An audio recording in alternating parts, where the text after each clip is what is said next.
نبی صلی اللہ علیہ وسلم کا آخری خطبہ۔ اے لوگو سن لو، مجھے نہیں لگتا کہ میں اگلے سال تمہارے درمیان موجود رہوں گا۔ میری باتوں کو بہت غور سے سنو اور ان کو ان لوگوں تک پہنچاؤ جو یہاں نہیں پہنچ سکے۔ کسی کو تنگ پریشان نہ کرو، کسی کا نقصان نہ کرو تاکہ تم بھی محفوظ رہو۔ یاد رکھو تمہیں اللہ سے ملنا ہے اور اللہ تعالیٰ تم سے تمہارے اعمال کے بارے میں سوال کرے گا۔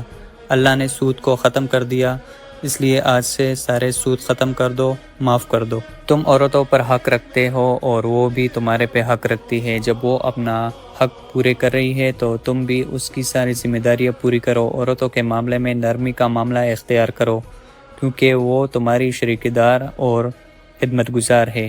کبھی زنا کے قریب بھی مت جانا۔ اے لوگو میری بات غور سے سنو، 5 نمازیں پوری کرو، رمضان کے روزے رکھو، زکوٰۃ ادا کرتے رہو، اگر استطاعت ہے تو حج کرو۔ ہر مسلمان دوسرے مسلمان کا بھائی ہے، تم سب اللہ کی نظر میں برابر ہو۔ برابری صرف تقوی گناہوں سے پرہیزگاری کی وجہ سے ہے۔ یاد رکھو تم سب کو ایک دن اللہ کے سامنے اپنے اعمال کا جواب دہی کے لیے حاضر ہونا ہے۔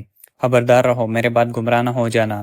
تمہارے لیے 2 چیزیں چھوڑ کے جا رہا ہوں، قرآن اور میرے اہل بیت تمہارے نبی کی سنت۔ اگر تم اسے پکڑو گے تو ہدایت پر ہوگے، چھوڑ دو گے گمراہ ہو جاؤ گے۔ یاد رکھنا اب میرے بعد کوئی نبی نہیں آنے والا، نہ ہی کوئی اور دین لایا جائے گا۔ میری بات کو اچھی طرح سے سمجھ لو۔ سنو، تم لوگ موجود ہو اور ان باتوں کو اگلے لوگوں تک پہنچاؤ اور وہ اس بات کو اگلے لوگوں تک پہنچائے، اور یہ ممکن ہے کہ بعد والے میری بات کو پہلے والے سے زیادہ بہتر سمجھ کر عمل کر سکے۔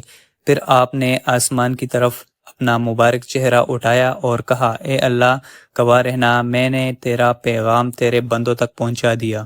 دیکھیں میں نے نبی صلی اللہ علیہ وسلم کا پیغام آپ لوگوں تک پہنچا دیا، اب آپ کا کام ہے اور لوگوں تک پہنچانا۔